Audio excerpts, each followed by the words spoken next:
Hello guys, स्वागत है आपका अपने यूट्यूब चैनल डीएस विज्ञान क्लास में।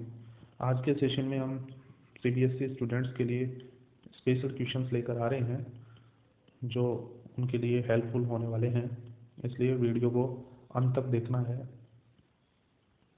चलिए स्टार्ट करते हैं। फर्स्ट क्वेश्चन है, which planet contains yellowish clouds of sulphuric acids. मतलब वो कौन सा प्लानेट है जिसके अंदर सल्फ्यूरिक एसिड्स के जो येलोइश बादल हैं वो बने हुए हैं, या उन बादलों का बना हुआ वो प्लैनेट है। तो options are Venus, Earth, Mars या सैटर्न। तो इसके अंदर वो प्लैनेट जो येलोविश क्लाउड का बना हुआ रहता है, H2SO4 का बना हुआ है, वो प्लैनेट है वीनस। यानी ऑप्शन ए जो है ये इसका करेक्ट आंसर हो जाएगा। नेक्स्ट क्वेश्चन है, solder is an alloy of. Solder एक एलॉय है यानी मिश्र धातु है, वो किसका कम्बिनेशन है? Pb plus C U, Sn plus PB, C U plus Zn या Zn प्लस Sn। तो जो सोल्डर है उस एलॉय के अंदर जो मेटल होती है वो होती है Sn प्लस पीबी, यानी ऑप्शन बी जो है ये इसका करेक्ट आंसर हो जाएगा। नेक्स्ट क्वेश्चन है, the order of metal reactivity is. यहाँ पे कुछ मेटल्स के एग्जाम्पल हैं, उन मेटल्स के एग्जाम्पल में हमें उनकी रिएक्टिविटी के आधार पर उनके ऑर्डर में लगाना है। तो फर्स्ट ऑप्शन है जिसमें कैल्शियम, एल्यूमिनियम, जिंक, कॉपर और सोडियम। सेकंड ऑप्शन में है सोडियम, कैल्शियम, एल्यूमिनियम, जिंक या कॉपर। थर्ड ऑप्शन में calcium, sodium, magnesium, copper, aluminium. और लास्ट ऑप्शन जो है उसका, उसमें मैग्नीशियम, कॉपर, एल्यूमिनियम, सोडियम और कैल्शियम है। तो मेटल की रिएक्टिविटी का अगर ऑर्डर अपन देखना हो तो सबसे पहले आती है पोटेशियम है, सोडियम है। ये जो मेटल है ये सबसे हाईली रिएक्टिविटी वाली मेटल है। तो पहले सबसे पहले आएगा सोडियम। सोडियम से कम जो रिएक्टिव है वो है कैल्शियम। उसके बाद में है एल्यूमिनियम, उसके बाद में है जिंक और उसके बाद में है कॉपर। तो इसके अंदर जो ऑप्शन बी है वो इसका करेक्ट आंसर हो जाएगा। यानी इन मेटल का जो क्रम है, रिएक्टिविटी का जो ऑर्डर है वो इस तरह से होने वाला है। नेक्स्ट क्वेश्चन है, which metal is not react with hot water, cold water and steam. वो कौन सी मेटल है जो ना तो गर्म पानी से, ना ठंडे पानी से और ना स्टीम, तीनों से, मतलब वाटर की जो तीनों फॉर्म है उनसे किसी से रिएक्शन नहीं करती है, वो कौन सी मेटल है? तो options are zinc, sodium, copper और मैग्नीशियम। तो वो जो मेटल है जो तीनों से रिएक्शन नहीं करती है वो है ऑप्शन सी यानी कॉपर। ऑप्शन सी जो है वो इसका करेक्ट आंसर हो जाएगा। यानी कॉपर एक ऐसी मेटल है जो हॉट वाटर, कोल्ड वाटर और स्टीम तीनों से रिएक्शन नहीं करती है। नेक्स्ट क्वेश्चन है, a metal which is preserved in kerosene. वो कौन सी मेटल है जिसको केरोसिन में रखा जाता है, प्रिजर्व किया जाता है? गैलियम, कैल्शियम, मरकरी या सोडियम। तो वो जो मेटल है वो है ऑप्शन डी सोडियम। सोडियम को केरोसिन में रखा जाता है। जिंक ब्लेंड और can be converted into zinc oxide by the process of. Zinc blende जो है ये जिंक का जो अयस्क है इसको जिंक ऑक्साइड में कन्वर्ट किया जाता है। वो कौन सी प्रोसेस है? तो जो जिंक ब्लेड है उस ओर को जिंक ऑक्साइड में बदलने की जो प्रोसेस है वो है रोस्टिंग। मतलब जो भर्जन जो प्रक्रिया है, रोस्टिंग जो है, वो ऐसी प्रोसेस को रोस्टिंग कहते हैं। तो ऑप्शन ए जो है रोस्टिंग, हाइड्रोजनेशन, क्लोरीनेशन और कैल्सिनेशन। तो ऑप्शन ए जो है वो इसका करेक्ट आंसर हो जाएगा। नेक्स्ट क्वेश्चन है, the number of carbon atom in organic compounds named as 2,2-डाइमिथाइल प्रोपेन इज। तो 2,2-डाइमिथाइल प्रोपेन के अंदर नंबर ऑफ कार्बन्स बताने हैं। तो प्रोपेन यहाँ पे अगर इसका स्ट्रक्चरल फॉर्मूला अगर लिखें तो प्रोपेन में होता है 3 कार्बन, लास्ट में इसका जो सफिक्स है वो ANE लगा हुआ है यानी सिंगल बॉन्ड है। और इसमें कह रखा है कि 2,2-डाइमिथाइल यानी दो जो नंबर है उसके ऊपर डाइमिथाइल है, यानी CH3 जुड़ा हुआ है और इधर भी CH3 है और इधर भी CH3 है। तो इसके अंदर ये कह रहा है कि number of carbon atoms in organic compounds named as 2,2-डाइमिथाइल प्रोपेन इज। तो इसके अंदर देखो कार्बन एटम कितने हैं, तो एक कार्बन तो ये रहा, एक कार्बन ये, एक कार्बन ये, एक कार्बन ये, 4 तो कार्बन हो गए जो 5वें कार्बन से जुड़ा हुआ है। तो टोटल कार्बन जो नंबर है वो कितने हैं? 5। तो ऑप्शन बी जो है ये इसका करेक्ट आंसर हो जाएगा। नेक्स्ट क्वेश्चन है, which of the following can not exhibit isomerism.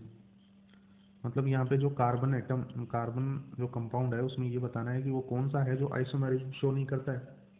First है C4H10, C5H12, C6H14 और C3H8। तो इसमें ऑप्शन जो डी है C3H8, ये वाला जो है वो आइसोमेरिज्म शो नहीं करता है, एग्जिबिट नहीं करता है, बाकी तीनों करते हैं। नेक्स्ट क्वेश्चन है, अच्छा क्वेश्चन है, potassium dichromate solution. Potassium dichromate solution है यानी K2Cr2O7। Potassium dichromate K2Cr2O7 is orange in colour, यानी इसका जो कलर है ऑरेंज कलर होता है, ठीक है। When SO2 passed through it colour change into, और जैसे ही इसके अंदर SO2 पास करवाई जाती है, यानी SO2 के साथ जैसे ही ये रिएक्शन करता है तो इसका जो ऑरेंज कलर है वो कौन से कलर में चेंज हो जाता है, तो वो कलर है ग्रीन कलर में, यानी ऑरेंज से सीधा कलर किस में चेंज हो जाएगा, ग्रीन कलर में। तो ऑप्शन जो सी है ये इसका करेक्ट आंसर हो जाएगा। नेक्स्ट क्वेश्चन है, photosynthesis is an reaction called. Photosynthesis जो रिएक्शन होती है उसको किस नाम से जाना जाता है, composition reaction, displacement reaction, precipitation reaction या एंडोथर्मिक रिएक्शन। एंडोथर्मिक और एक्सोथर्मिक टाइप की जो रिएक्शन होती है उनके अंदर क्या है, एक्सोथर्मिक में एब्जॉर्ब होगी और एंडोथर्मिक में उत्सर्जित होगी, जो एनर्जी है वो उत्सर्जित होगी। तो फोटोसिंथेसिस की जो रिएक्शन है उसमें एंडोथर्मिक रिएक्शन होती है। ऑप्शन जो डी है वो इसका करेक्ट आंसर हो जाएगा। नेक्स्ट क्वेश्चन है, what is manufactured from carbon monoxide and hydrogen. क्या बनता है जब कार्बन मोनोऑक्साइड और हाइड्रोजन, कार्बन मोनोऑक्साइड और हाइड्रोजन की आपस में रिएक्शन होती है तो कौन सा प्रोडक्ट बनता है। तो ऑप्शन हैं CH3OH, C6H6, COS2, C2H4OH। तो यहाँ पे बनता है CF3OH। ऑप्शन ए जो है वो इसका करेक्ट आंसर हो जाएगा। नेक्स्ट क्वेश्चन है, N acid which can decolourise purple coloured potassium permanganate solution is. वो कौन सा एसिड है जो पोटेशियम परमैंगनेट के जो पर्पल कलर है उसको डीकलराइज कर देता है, मतलब उसके कलर को धीरे धीरे कम कर देता है। तो ऑप्शन है कार्बोनिक एसिड, सल्फ्यूरिक एसिड या सीट्रिक एसिड या पिक्रिक एसिड। तो ऑप्शन जो सी है, सीट्रिक एसिड जो है वो उसके पर्पल कलर को चेंज कर देता है, डीकलराइज मतलब कलरलेस बोल सकते हो, कलरलेस कर देता है।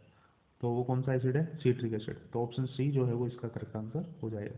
नेक्स्ट क्वेश्चन है, one of the following is an exothermic reaction this is. इनमें एग्जाम्पलों में बताना है कि एक्सोथर्मिक रिएक्शन कौन से ऑप्शन में हो रही है। प्रोसेस ऑफ फोटोसिंथेसिस, फोटोसिंथेसिस की प्रोसेस में एक्सोथर्मिक रिएक्शन होती है, नहीं होती, क्योंकि अभी एग्जाम्पल में अभी थोड़े क्वेश्चन में देखा था अपन ने। सेकंड है प्रोसेस ऑफ रेस्पिरेशन, कि जो रेस्पिरेशन की प्रोसेस होती है उसमें एक्सोथर्मिक होती है, मतलब एनर्जी एब्जॉर्ब होती है उसके अंदर। और अगला है इलेक्ट्रोलाइसिस ऑफ वाटर। नेक्स्ट है conversion of lime stone into quick lime, मतलब क्विक लाइम स्टोन का क्विक लाइम में कन्वर्जन। तो इसमें एक्सोथर्मिक रिएक्शन जो है वो है प्रोसेस ऑफ रेस्पिरेशन, मतलब ऑप्शन जो बी है ये इसका करेक्ट आंसर हो जाएगा। नेक्स्ट क्वेश्चन है, the removal of oxygen from a substance is called. Removable of oxygen मतलब ऑक्सीजन का हटना, from a substance is called, वो कोई भी पदार्थ है उस पदार्थ से ऑक्सीजन का हटना क्या कहलाता है, मतलब ऐसी प्रोसेस क्या कहलाती है। ऑप्शन है कंपोजिशन, कंपोजिशन में तो जुड़ना होता है, कोरोजन, रिडक्शन या ऑक्सीडेशन। तो इसके अंदर जो ऑप्शन डी जो है ऑक्सीडेशन होना, ऑप्शन जो डी है वो इसका करेक्ट आंसर हो जाएगा।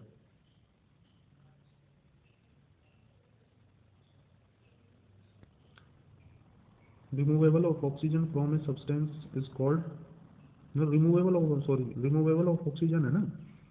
रिमूवेबल ऑक्सीजन में क्या होता है कि अगर ऑक्सीजन जुड़ रहा है, ऑक्सीजन अगर ऐड हो रहा है और हाइड्रोजन अगर रिमूव हो रहा है तब तो वहाँ होता है ऑक्सीडेशन। और अगर ऑक्सीजन बाहर निकल रहा है, हाइड्रोजन जुड़ रहा है, तो वहाँ पे होता है रिडक्शन। तो इसका जो ऑप्शन है वो ऑक्सीडेशन नहीं रिडक्शन होगा। ऑप्शन सी जो है वो इसका करेक्ट आंसर होगा। इसमें यही देखना होता है कि ऑक्सीजन ऐड हो रहा है या रिमूव हो रहा है, तभी वो ऑक्सीडेशन और रिडक्शन दोनों प्रोसेस को क्लैरिफाई कर पाएंगे। नेक्स्ट क्वेश्चन है कि विच of the following can be decomposed by the action of light. Decomposition reaction में एक्शन ऑफ लाइट के द्वारा जो डिकम्पोजिशन रिएक्शन होता है उसमें कौन सा बाउंड होता है, तो वो है AgCl, NaCl, KCl और CuCl, तो वो होता है AgCl, यानी ऑप्शन ए जो है इसका करेक्ट आंसर हो जाएगा। नेक्स्ट है a white precipitate will be formed if we add common salt solution to। White PPT बनता है कब, जब हम ऐड करते हैं common salt solution to. Common salt का मतलब होता है NaCl, तो NaCl को किसके साथ ऐड करें तो वाइट पीपीटी बनता है, तो ऑप्शन है BaNO3 का होल ट्वाइस, KNO3, AgNO3 या MgNO3 का होल ट्वाइस, तो ऑप्शन जो सी है वो इसका करेक्ट आंसर है, यानी AgNO3 और NaCl दोनों में रिएक्शन करेंगे तब यहाँ पे AgCl बनेगा और साथ में NaNO3 बनेगा और AgCl जो है वो वाइट पीपीटी बनाएगा। नेक्स्ट क्वेश्चन है a white precipitate can be obtained by adding dilute sulfuric acid to। इसमें भी सेम प्रोसेस बतानी है, रिएक्शन शो करनी है कि वाइट पीपीटी बनेगा कब, जब ऐड करेंगे डाइल्यूट सल्फ्यूरिक एसिड को किसके साथ, डाइल्यूट H2SO4, सल्फ्यूरिक एसिड यानी H2SO4 को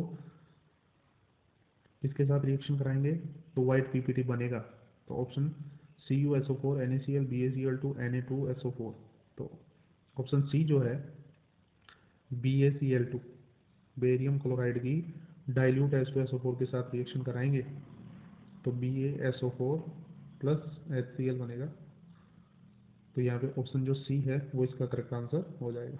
नेक्स्ट क्वेश्चन है the indicators which turns red in acid solution are.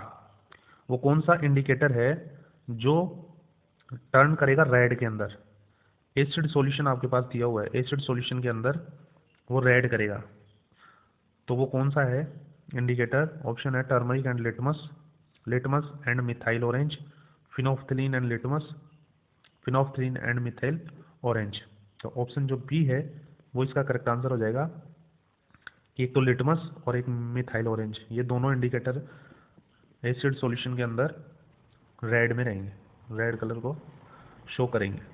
Next है a solution reacts with zinc granules to give a gas which burns with a pop sound the solution contains.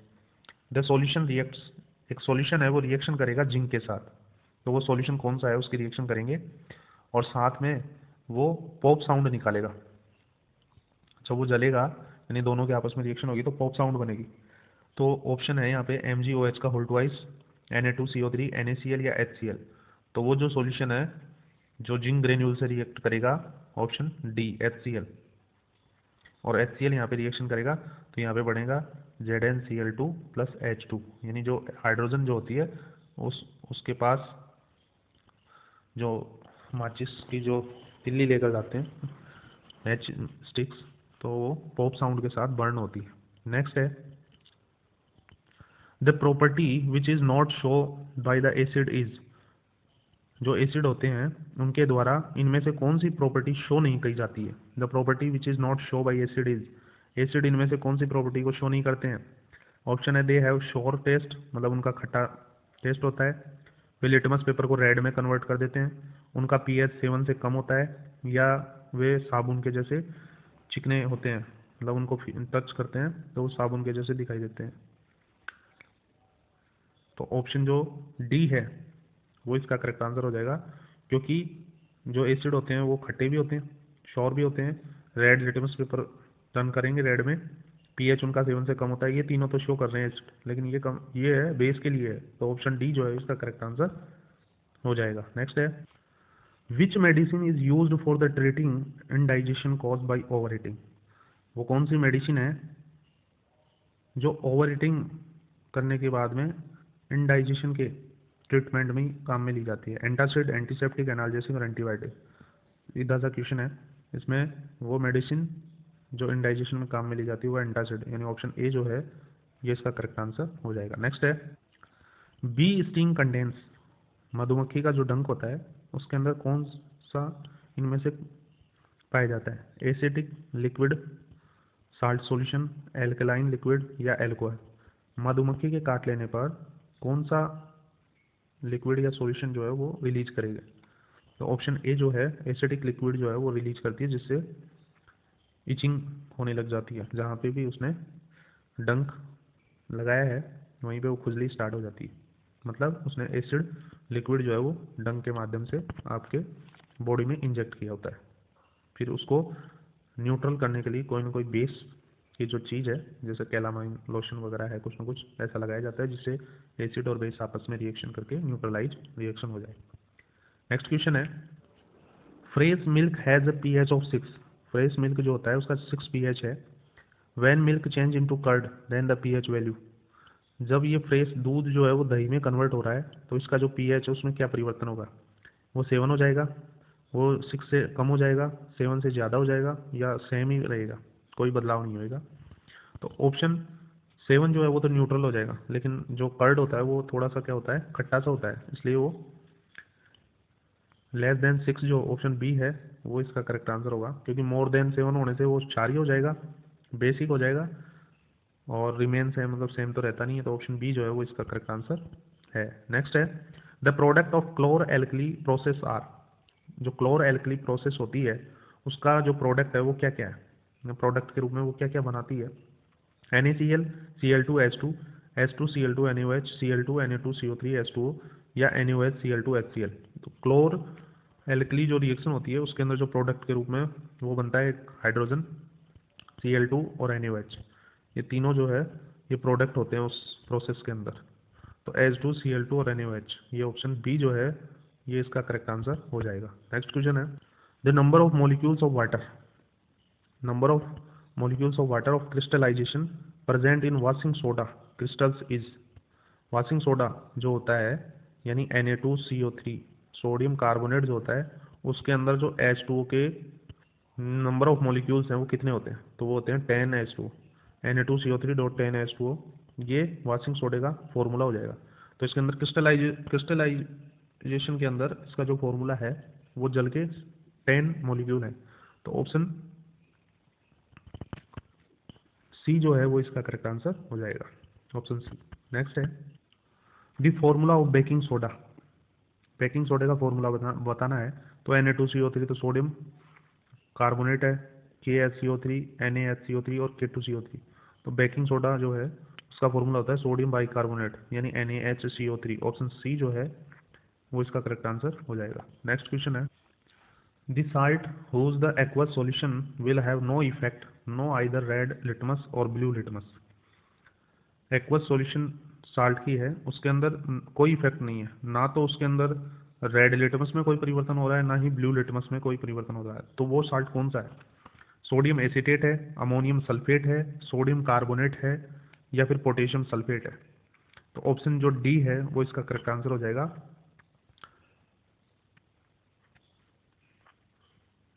कि potassium sulphate का जो aqueous solution है वो litmus paper पे कोई effect नहीं डाल रहा। नेक्स्ट है, a basic oxide will be formed by the element. कौन से एलिमेंट के द्वारा बेसिक ऑक्साइड का निर्माण हो रहा है? यहाँ पे पोटेशियम है, फास्फोरस है, सोडियम नाइट्रोजन है, क्रिप्टॉन है। तो इन चार ऑप्शनों में कौन सा है जो बेसिक ऑक्साइड बना रहा है?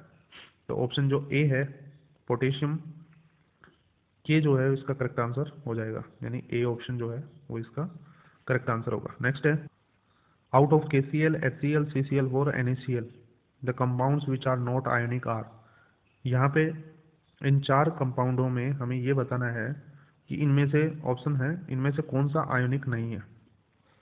KCl एंड HCl आयोनिक है, HCl एंड CCl4 नहीं है, CCl4 एंड NaCl है, और KCl और CCl4 नहीं है। तो ऑप्शन बी जो है वो इसका करेक्ट आंसर हो जाएगा।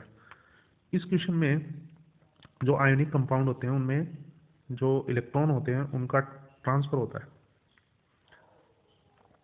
जैसे KCl है और इधर मान लेते हैं HCl।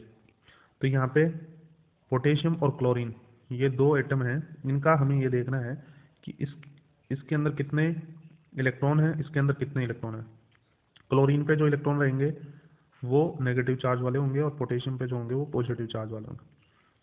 तो इन दोनों में हमें ये देखना है कि इधर इलेक्ट्रॉनों का जो ट्रांसफर है वो हो रहा है, K की तरफ हो रहा है या Cl की तरफ हो रहा है, ताकि जिससे ये नोबल गैस के रूप में स्टेबल हो जाए। इनका जो लास्ट इलेक्ट्रॉन का जो लास्ट ऑर्बिट में कितने क्या इलेक्ट्रॉन रहेंगे उसके आधार पर आयनिक कंपाउंड का निर्माण होता।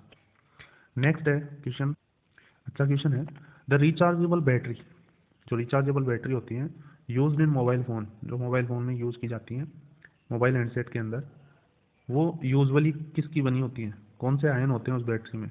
ऑप्शन ए है lithium ion battery, lead ion battery, hydrogen ion battery या सोडियम आयन बैटरी। तो जो मोबाइल हैंडसेट के अंदर जो बैटरी होती है रिचार्जेबल, वो लिथियम आयन की बैटरी होती है, यानी ऑप्शन ए जो है वो इसका करेक्ट आंसर हो जाएगा। नेक्स्ट क्वेश्चन है, the noble gas having only 2 electrons in its valence shell is, जो वैलेंस शेल होती है मतलब जो के एलिमेंट जो ऑर्बिट होते हैं उन के वाले में मैक्सिमम 2 इलेक्ट्रॉन भरे जा सकते हैं, एल में 8 भरे जा सकते हैं। तो इस तरीके से जो वैलेंस शेल है उसमें ये कह रहा है कि जो नोबल गैस है वो नोबल गैस कौन सी है जिसके अंदर केवल 2 ही इलेक्ट्रॉन होते हैं। तो फर्स्ट नंबर पे आता है हाइड्रोजन, सेकंड पे जो हीलियम आती है वो क्या है, नोबल गैस है, और इसके अंदर इलेक्ट्रॉन कितने हैं, 2। तो ऑप्शन डी जो है वो इसका करेक्ट आंसर हो जाएगा। नेक्स्ट है, the solution of one of the following compounds will not conduct electricity, this compound is, इसके अंदर इन सॉल्यूशनों में एक ऐसा सॉल्यूशन है जो इलेक्ट्रिसिटी कंडक्ट नहीं करता है, तो वो कंपाउंड कौन सा है? ऑप्शन है MgCl2, NaCl, CCl4 और CaCl2। तो ऑप्शन जो सी है कार्बन टेट्राक्लोराइड जो सॉल्यूशन है वो इलेक्ट्रिसिटी कंडक्ट नहीं करता है, बाकी करते हैं, क्योंकि बाकी जो है MgCl, NaCl या CaCl2 ये एक तरह के क्या है, आयोनिक कंपाउंड है। नेक्स्ट है, तो ऑप्शन जो इसका सी जो है वो करेक्ट आंसर हो जाएगा, CCl4। नेक्स्ट है, ए covalent molecule having A double bond between its atom is, यहाँ पे एक कोवेलेंट मॉलिक्यूल है, इसके अंदर हमें बताना है कि उसके बीच में डबल बॉन्ड कौन से एटम के अंदर, मतलब उनके उसके जो एटम है उनके बीच में डबल बॉन्ड आ रहा है। तो हाइड्रोजन है, ऑक्सीजन है, वाटर है या अमोनिया है। तो हाइड्रोजन हाइड्रोजन के बीच में जो एटम, हाइड्रोजन हाइड्रोजन एटमों के बीच में आता है सिंगल बॉन्ड, ऑक्सीजन ऑक्सीजन के बीच में आता है डबल बॉन्ड, और वाटर जो है वाटर के बीच में भी क्या आता है, 2 हाइड्रोजन और 1 ऑक्सीजन है उसमें भी सिंगल बॉन्ड ही आता है। अमोनिया जो है उसमें भी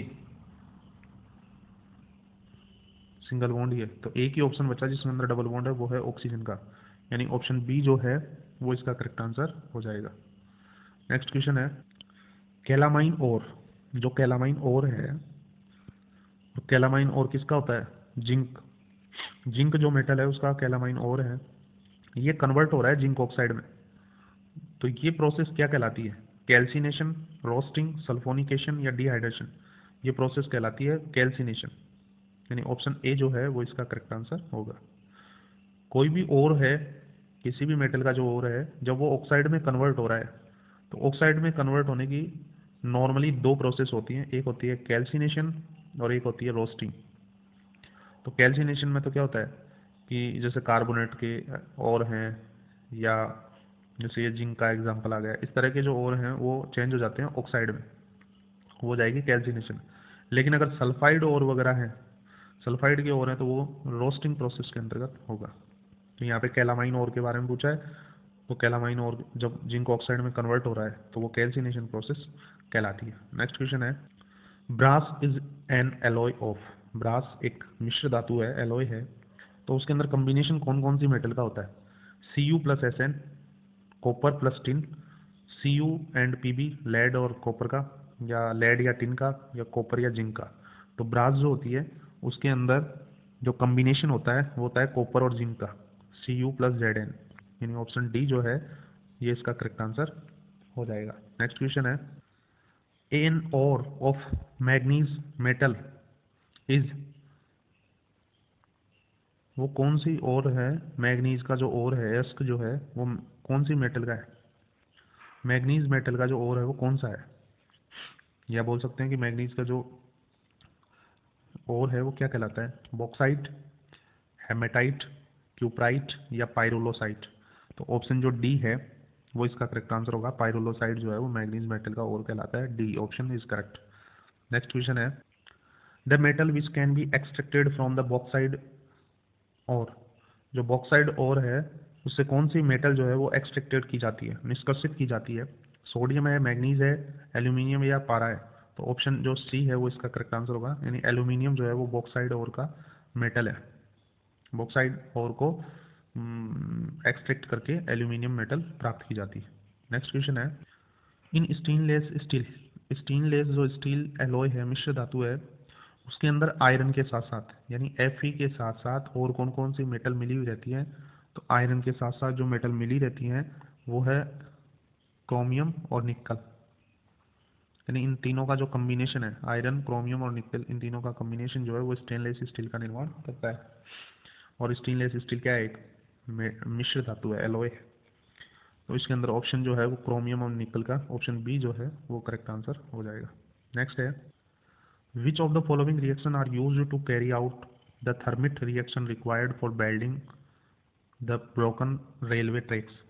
रेलवे ट्रैक्स में अगर दरार आ जाती है, ब्रोक हो जाते हैं, टूट जाते हैं, तो उनको वेल्डिंग के लिए थर्मिट रिएक्शन के द्वारा उनके ट्रैक्स को जोड़ा जाता है। तो थर्मिट रिएक्शन में कौन सी रिएक्शन होती है? Al2O3 और आयरन के बीच, MnO2 प्लस एल्यूमिनियम के बीच, Fe2O3 प्लस एल्यूमिनियम, इन दोनों की रिएक्शन होती है, और Cu2O प्लस Fe, ये रिएक्शन होती है। तो थर्मिट रिएक्शन के अंदर एल्यूमिनियम के साथ रिएक्शन होती है आयरन की। तो ऐसा ऑप्शन जो है वो ऑप्शन जो सी है, Fe2O3, इसकी रिएक्शन हो रही है एल्यूमिनियम के साथ। और इससे क्या है कि जो रेलवे ट्रैक्स होते हैं उनको वेल्डिंग के लिए इनमें रिएक्शन करा के उसको जोड़ दिया जाता है रेलवे ट्रैक्स को। तो ऑप्शन जो सी है वो इसका करेक्ट आंसर होगा। नेक्स्ट क्वेश्चन है, इजी क्वेश्चन है, the chemical formula of blue vitriol. जो ब्लू विट्रॉल है इसका केमिकल फॉर्मूला क्या होगा? BaSO3 plus 2H2O, CuSO4 dot 2H2O, CaSO4 dot 2H2O या Cu2O प्लस 5H2। तो ऑप्शन बी जो है CuSO4 डॉट 2H2O जो है इसका करेक्ट आंसर होगा, ऑप्शन बी। नेक्स्ट क्वेश्चन है, the chemical equation are balanced to satisfy one of the following law in chemical reaction. This law is, chemical equation को balance करने के लिए एक लॉ यूज में किया जाता है। लॉ इन केमिकल रिएक्शन जो है वो किस पर बेस्ड होता है या उस लॉ को क्या बोलते हैं? तो वो जो लॉ होता है, law of conservation of mass, यानी ऑप्शन ए जो है वो इसका करेक्ट आंसर हो जाएगा। इस law of conservation of mass के आधार पर ही केमिकल इक्वेशन को बैलेंस किया जाता है। नेक्स्ट क्वेश्चन है, which of the following can be decompose by the action of light. Action of light के द्वारा जो डिकम्पोज होती है वो कौन सा प्रोडक्ट है इसके अंदर? NaCl, KCl, AgCl या CuCl।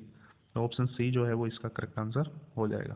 नेक्स्ट क्वेश्चन है, a solution reacts with crushed egg shell to give a gas that turn lime water milky, the solution contains.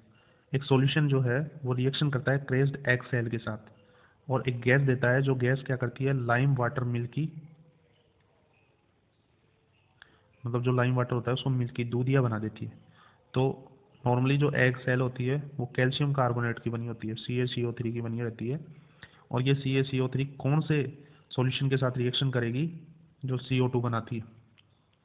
और ये CO2 का काम क्या होगा? यानी ये CO2 क्या कर रही है?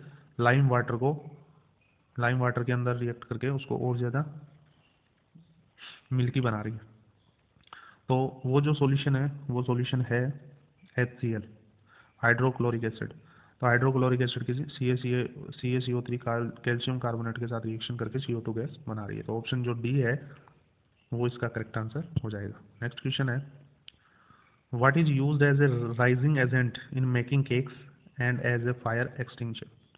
मतलब वो केक बनाने में भी काम में आ रहा है और आग को बुझाने के लिए भी काम में आ रहा है। तो वो कौन सा राइजिंग एजेंट है वो यूज हो रहा है उसके अंदर? NaSCO3, NaOH, CaCl2, NH3। तो ऑप्शन ए जो है वो इसका करेक्ट आंसर होगा। सोडियम बाइकार्बोनेट जो है वो इन दोनों प्रोसेस में काम में आता है। नेक्स्ट क्वेश्चन है, a person found that cake prepared by him is hard and small in size. एक व्यक्ति ने ये पाया कि उसका केक बनाते समय वो केक जो है वो हार्ड हो गया और साइज में भी छोटा हो गया। तो which ingredient has the forgotten to add that would have cause the cake to rise and become light. तो वो कौन सा इंग्रेडिएंट डालना उसके अंदर ऐड करना भूल गया है जिससे केक जो है वो हल्का और अच्छा बन सकता था, सॉफ्ट बन सकता था। तो वो कौन सा इंग्रेडिएंट है जो वो भूल गया, जो उसने डाला नहीं? Caustic soda, baking powder, sodium carbonate या सोडियम हाइड्रोक्साइड। तो ऐसी जो चीज़ होती हैं जिन चीज़ों को खस्ता रूप में प्राप्त करना होता है, बेकिंग पाउडर जो है वो यूज़ करना भूल गया। तो यानी ऑप्शन बी जो है वो इसका करेक्ट आंसर हो जाएगा। नेक्स्ट क्वेश्चन है, which metal is best conductor of heat. मतलब इन ऑप्शनों में वो एक ऐसी मेटल है जो हीट का सबसे अच्छा कंडक्टर है, बेस्ट कंडक्टर माना जाता है, वो कौन सी मेटल है। ऑप्शंस आर सोडियम, Hg मतलब पारा, Ag सिल्वर, Zn यानी जिंक। तो इसके अंदर जो ऑप्शन सी जो है, मतलब जो सिल्वर है, Ag मतलब सिल्वर जो है वो हीट का बेस्ट कंडक्टर है। ऑप्शन सी जो है वो इसका करेक्ट आंसर हो जाएगा। नेक्स्ट क्वेश्चन है, what is the name of chemical bond formed by sharing of electrons between two atoms. Two atoms के अंदर जब इलेक्ट्रॉनों को शेयरिंग किया जाता है तो वो केमिकल बॉन्ड का जो नाम है वो क्या है, यानी उस केमिकल बॉन्ड को क्या कहते हैं। ट्रिपल बॉन्ड कहते हैं, आयोनिक बॉन्ड कहते हैं, हाइड्रोजन बॉन्ड कहते हैं, या कोवेलेंट बॉन्ड कहते हैं। तो ऑप्शन जो डी है वो इसका करेक्ट आंसर होगा।